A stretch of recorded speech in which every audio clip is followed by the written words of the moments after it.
Si tu es en stage, il va falloir que tu fasses très attention parce que le semestre 2, 4 ici, c'est quand même assez dominant dans cette partie-là. Souvent, on te demande quand même d'arriver en connaissant le stage et puis surtout, on te demande quand même maintenant de maîtriser certaines compétences. Évidemment, tu le sais, tu ne dois avoir surtout pas de non acquis parce qu'il y a vraiment des IFSI qui se disent qu'un seul non acquis, c'est stage de rattrapage obligatoire. D'autres seront beaucoup plus souples, ils iront examiner la situation, ils se diront c'est un accident de parcours, il y en a qu'un et donc du coup on va quand même te le valider, mais attention la prochaine fois, il ne faut pas que ça revienne. Vous voyez, c'est un petit peu là aussi interdépendant par rapport en fait à votre formateur. Ceci étant, essayez de n'avoir aucun non acquis et surtout il faut que vous prépariez votre stage de façon à ce que vous ayez des objectifs qui soient clairs et atteignables, vous savez les fameux objectifs SMART, mais surtout lorsque vous êtes en stage il faut que vous arriviez à prouver en fait ce que vous savez faire. C'est pour ça que moi dans Soutien Psy je leur ai construit un document qui s'appelle comment valider ces 10 compétences en stage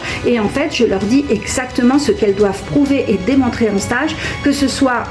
par toutes les compétences et au niveau de dextérité pour qu'en fait l'infirmière n'ait aucun doute là-dessus en te disant ça c'est ok, c'est acquis, je te coche. Donc c'est pour ça qu'en fait chez Soutien Psy je ne laisse rien au hasard, c'est comme ça que je travaille et que tous mes étudiants me disent qu'en fait ça fonctionne et qu'ils arrivent à valider leur stage et avec des acquis là où ils ne pensaient pas les obtenir.